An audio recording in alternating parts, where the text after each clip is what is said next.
Hello, Steve, Canadian Sasquatch, coming at you with another Mead Monday. That's right, we're doing it again. This time we are going back to Meridian Hive. This is unfortunately the last Meridian Hive that we have in the house. Fandango. So it is a sweet mead. It's really hard to read on the label there.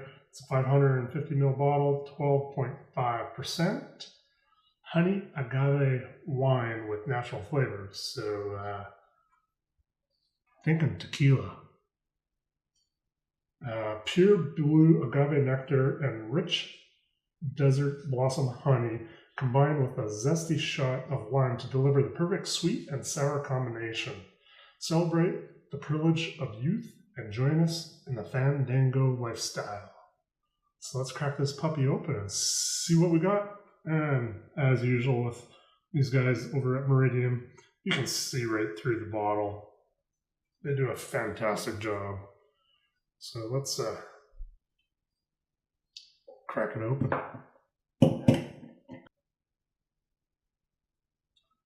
And I can see it's slightly carbonated in there. Makes me a little bit worried about these guys. I may have to chat them up about that, but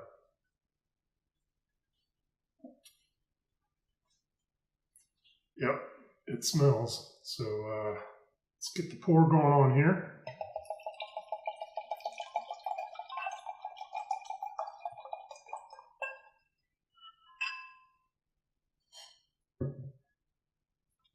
So yeah, as noted, it is crystal clear.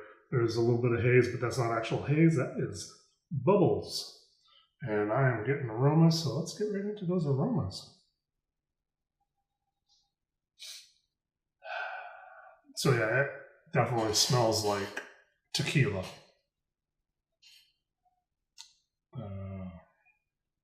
I am getting some of the lime, so like margarita, tequila mixture type thing going on.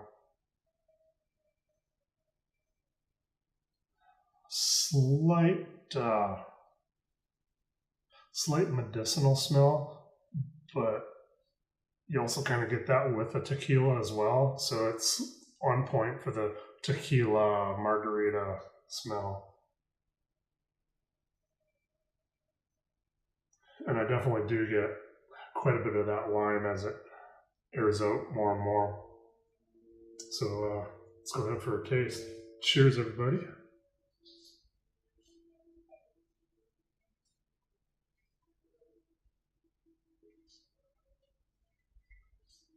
So it is definitely sweet. I like sweet. It's good. It does have a slight carbonation on it.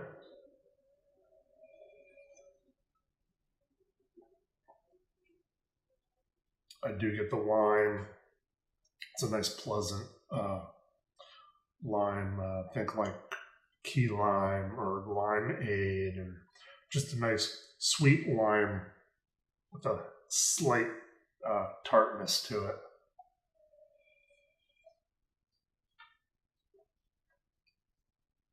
And following along the lines of the tequila, that is in there as well. You do get that slight tequila taste. So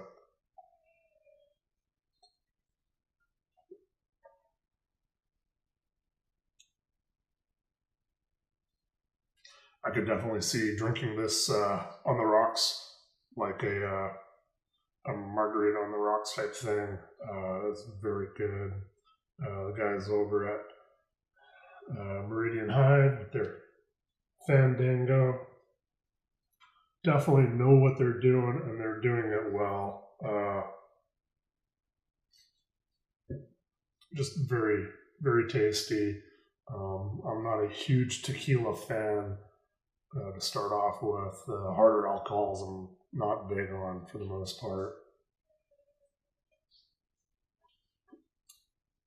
But this, with the sweetness of the honey and the lime, make it more like a margarita. And I do like me some margaritas, so this is good for sure. So yeah, the clarity is brilliant. Once all the bubbles have dissipated, it is crystal clear. This nice light straw color is great. The aroma, you get that margarita, tequila lime aromas coming off of it is just pleasant. Not so much any honey aromas, like that sweet honey stuff coming. Just a nice pleasant lime margarita smell. And the taste, as I mentioned, just margarita on the rocks, a sweet margarita on the rocks. So, well, we all know what's going to happen here is with Meridian Hive, thumbs up, well done. Bummed that this is the last one we have. But it's not the last one that they have produced lately. There's some more I've seen from those guys. Hopefully we can get some of that over here in Houston, since they're based out of Austin there. So cheers to you guys. Again, the label, of course, is great, except there is no date on the label. We need to get everybody dating their labels so we know how old this stuff is when we're drinking it, just in case it's been sitting around for a while. So, labels, please, label your bottles or cans. So, yeah. Cheers again, everybody. This is yummy. So today's questions is about nutrients and energizers. I won't be talking about the math behind it all, as I do have a video in my Meadology series, week 7, I believe. There'll be a link to it in the little linky thing right there, that you can click on to get to that. But most of the time you'll see in the mead world people talking about things like Fermate O, Fermate K, Go Firm, things along those lines, which are from Lallemand.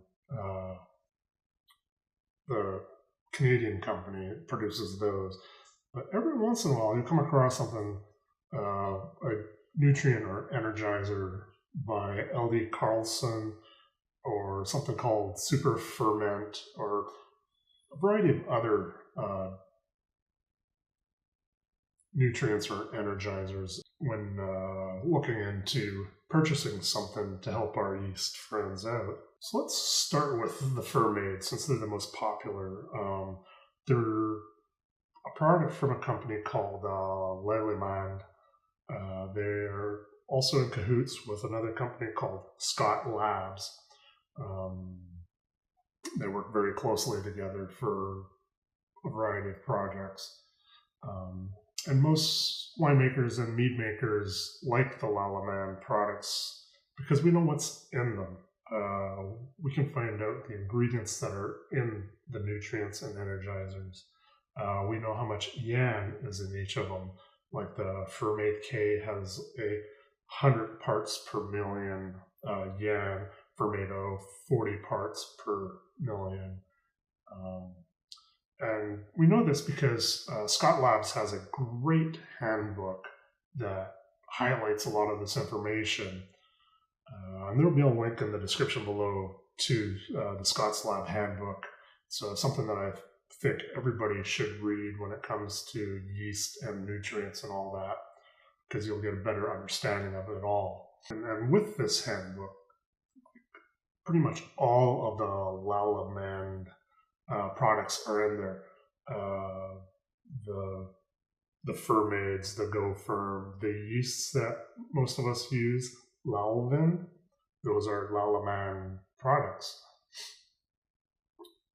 And in the handbook, it shows you what kind of yeast nutrient requirements there are for each of the yeasts, which then we can pair off with the nutrients and energizers that Lallemand produces, like the Fermate O and Fermate Ks. And then with other companies like LD Carlson, it's harder to figure this information out exactly, because I haven't been able to find exactly what is in their product, how much EN is in each of their products.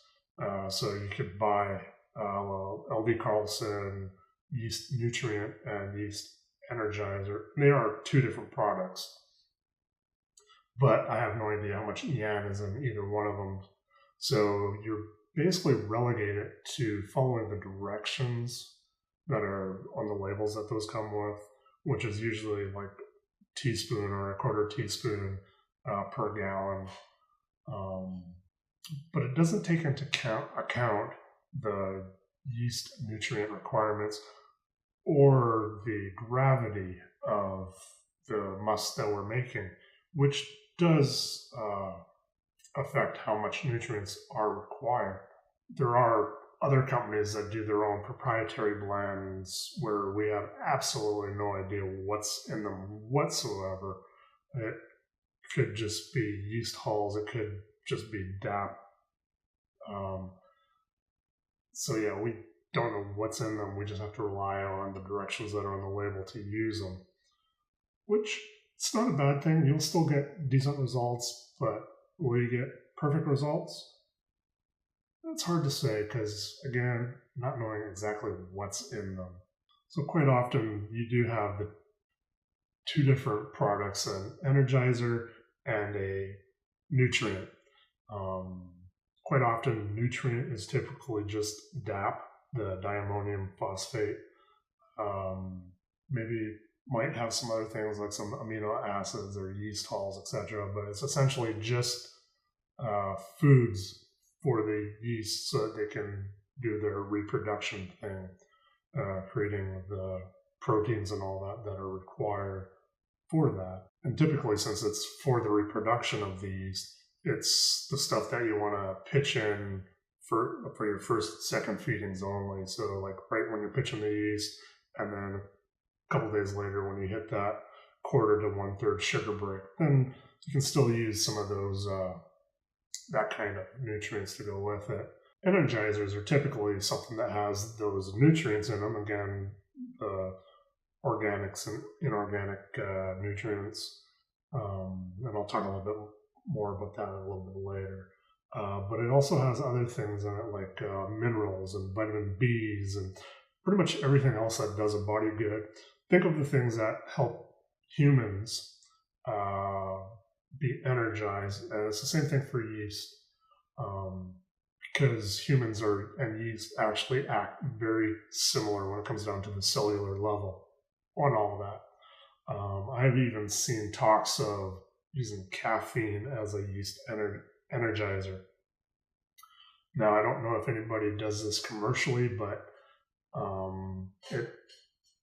I have seen it popping up here and there every once in a while to help get those yeast just cranked up a little bit more. But definitely the vitamin Bs, which help produce energizers and all that. You can think of it as like, so you go through your normal day, you eat breakfast. It's usually a nice, supposed to be nutritious meal. Then you eat lunch. Again, nice nutritious meal, but you're feeling a little leggy in the afternoon and you need something to re-energize so you can complete that the rest of your day. So you may pop a Red Bull or a cup of coffee or something at that point just to help push you through that afternoon. It's the same thing with yeast. This is like the yeast energizer, that second, third feeding just pushes you up over the that little middle hump. So if the only thing you can get is nutrients or energizers, then what you want to do is use nutrients for your first and second feedings, and then energizers, you'll use that for your second and third feedings, combining the nutrients and the energizers in that middle where you kind of need a little bit more of both. So the other side of all this is the organic versus inorganic. And when most people think organic, they think of avoiding pesticides or being chemical free. But in the world of yeast, it's more about organic material. So organic is like flesh. versus inorganic, which is non-flesh, which is like rocks or minerals. So DAP, the diammonium phosphate, is an inorganic material. It's a salt. It's a mineral. It's a rock. No fleshy bits whatsoever in that. And yeast can only eat the inorganic materials when they're in the reproduction stage, which is why we only use DAP for the first and second feedings. That's when they're doing the reproduction. Organic nutrients are things like yeast hulls, and yes, yeast are cannibals. They eat their own kind. Fermate K has both DAP and yeast hulls, so it's a good nutrient for that first feeding, that second feeding, and that third feeding, because it's got the organic stuff at the end and it's got the inorganic stuff at the beginning. Something like Fermate O, the O can stand for organic, has just yeast hulls in it. So it's organic since yeast are fleshy bits. None of the non-fleshy bits are in it. And the yeast can enjoy this throughout the entire process of fermentation. So first feeding, second feeding, and third feeding, no problems. The yeast can chow through them. Whereas, again, with the inorganics, only during the reproduction phase, which is the first and second feedings. So the other products, not so sure, because don't know what exactly is in them. But since the yeast nutrients usually are DAP-based, that's first, second feeding, and then yeast energizer, that's second, third feedings for these. Again, we don't know what's in them, so unlike the Lallemand nutrients, where we can go back to the Slab handbook and we can see exactly what is in these nutrients. And again, I'll have the Scott Labs handbook in the description down below, a link to where you can find that, because it is a really good source of information. So my friends, that is it for this week's Mead Monday. Please hit that subscribe button if you haven't and you're enjoying the content. Give me a thumbs up if you liked it. If you have any comments or questions or whatever, there's the comments down below. And these Mead Mondays are driven by your guys' comments and questions.